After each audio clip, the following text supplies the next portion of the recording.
Buenos días, mi nombre es David García Robles y bueno, esta comunicación presenta una revisión sistemática e interpretativa sobre la literatura de fondos de conocimiento y fondos de identidad en contextos educativos de minorías.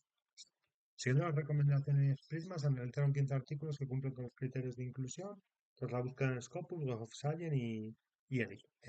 Y el análisis examina en concreto cómo estos estudios conceptualizan la cultura, qué dispositivos metodológicos emplean para aproximarse a ella y sus implicaciones pedagógicas.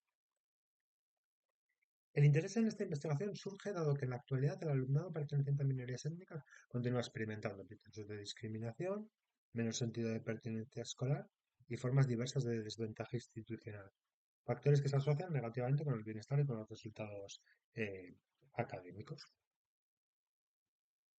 Por ponerlo en contexto y de forma muy sintética, desde las ciencias educativas y sociales, la relación entre minorías étnicas y escuela ha sido conceptualizada desde al menos tres grandes enfoques. En primer lugar, tenemos una tradición asimilacionista y deficitaria que ha tendido a explicar las desigualdades escolares a partir de las supuestas carencias del alumnado y de sus familias, déficits lingüísticos, escasa motivación, entornos familiares poco favorables para el aprendizaje. Y estos han tenido una concepción esencializada en la cual la cultura se presenta como un conjunto de rasgos estables, homogéneos y previsibles, asociados a grupos definidos de antemano. Esta mirada ha sido ampliamente cuestionada por su tendencia a fijar identidades, homogeneizar colectividades y deshistorizar las diferencias culturales. Después tenemos los enfoques socioculturales.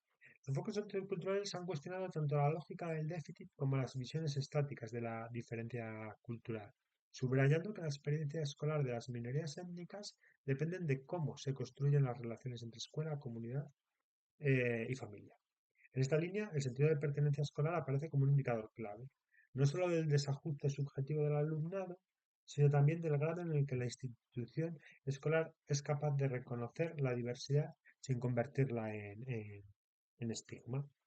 Esta concepción parte de una visión relacional en la cual la cultura se entiende como una red dinámica de prácticas, de mediaciones, de trayectorias, vínculos, cuyo sentido depende del contexto concreto de interacción en permanente articulación, y no tanto por el grupo de pertenencia. Y por último, tendríamos la sociología de la educación y los enfoques críticos que parten del clásico estudio de Bourdieu y Passeron y han desplazado la explicación hacia las estructuras de desigualdad. Esta corriente, obviamente, tiene una concepción crítica que, además de asumir el carácter dinámico y situado, incorpora las relaciones de poder, de los procesos de legitimación desigual del conocimiento, etc. Eh, y es precisamente en el intento de superar esta visión esencializada de la cultura donde se sitúa el enfoque de los fondos de conocimiento. En su formulación clásica, tanto Moll como González definieron los fondos de conocimiento como cuerpos de saberes y habilidades históricamente acumulados y culturalmente desarrollados que constituyen recursos intelectuales valiosos para el aprendizaje escolar. De esta forma, se rompe con la visión compensatoria de la carencia dentro del contexto escolar a reconocer, documentar y articular pedagógicamente conocimientos y prácticas que la escuela suele invisibilizar. Así, la concepción cultural adquiere una perspectiva dinámica, situada y construida, ya sea tanto desde el enfoque relacional como crítico, favoreciendo la inclusión del alumnado minoritario y de sus familias en las dinámicas escolares. Ahora bien, la evolución posterior del campo ha mostrado que este desplazamiento no elimina automáticamente los riesgos de esencialización.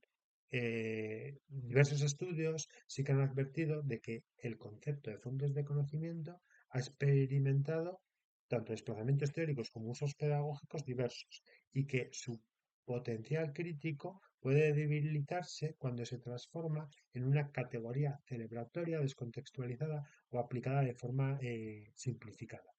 En este sentido, incluso una propuesta que se presenta como inclusiva puede recaer en una lógica esencialista si se asocia de manera automática determinados saberes, prácticas o disposiciones a grupos culturales definidos de antemano.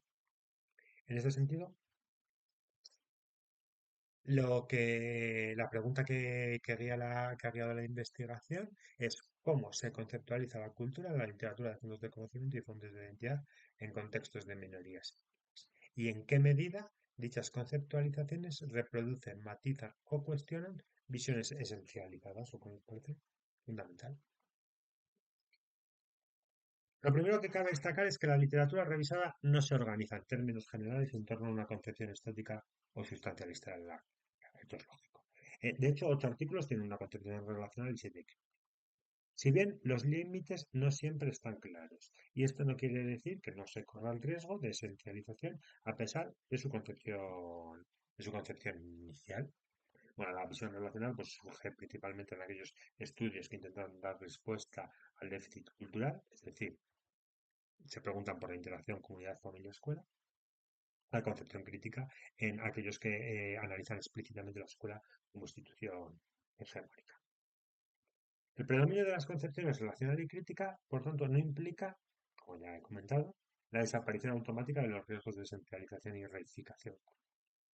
En gran parte de los trabajos, aunque parten de una intención claramente inclusiva y antidisciplinaria, al mismo tiempo trabajan con categorías grupales, comunidad migrantes, comunidad gitana, y en este sentido puede llevar a lecturas más cerradas de las diferencias culturales. Entonces, en este sentido, el primer riesgo de esencialización es el tipo de minorías a las cuales intenta dar respuesta.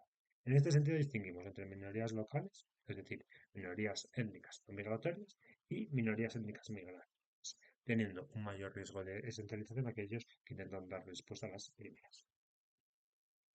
Y se observa de forma muy, muy nítida, sobre todo porque los trabajos o sea, destacan de forma muy, muy, muy marcada prácticas o referentes asociados a un grupo. Por ejemplo, Santos Rego y otros estudian la infancia gitana en el contexto español a partir de sus fondos de conocimiento y fondos de identidad. Y subrayan la relevancia de la agencia infantil, de los lazos familiares y de determinados elementos culturales como base para el diseño de unidades didácticas y contenidos culturalmente congruentes.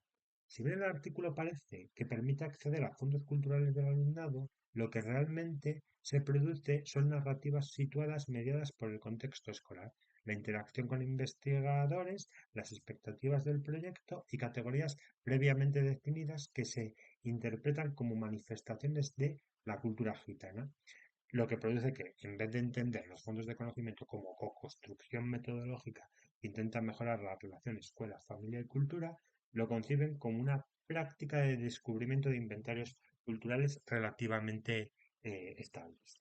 Además lo realizan mediante dispositivos autobiográficos que seleccionan las identidades que son visibles y las que quedan fuera. De forma similar también encontramos artículos sobre, por ejemplo, fondos de conocimiento mapache, que se preguntan a los líderes en vez de familiares en ese intento de inventariar. En contraposición, encontramos los estudios centrados en minorías étnicas migrantes, que descansan más en articular la diversidad propia de la propia minoría étnica. En otras palabras, estos estudios muestran que el riesgo de esencialización no se resuelve simplemente nombrando la diversidad cultural, sino trabajando las diferencias desde la experiencia situada, la variación interna y la participación de las familias en la construcción del análisis. Todo ello hace que tengamos que centrarnos especialmente en la metodología en la que se han construido los propios fondos de conocimiento. En este sentido, podemos concluir que esta revisión permite afirmar que los fondos de conocimiento y los fondos de identidad ofrecen un marco muy valioso para superar las lecturas deficitarias sobre las minorías étnicas. No obstante, su potencial inclusivo depende de cómo se construyen metodológicamente esos fondos.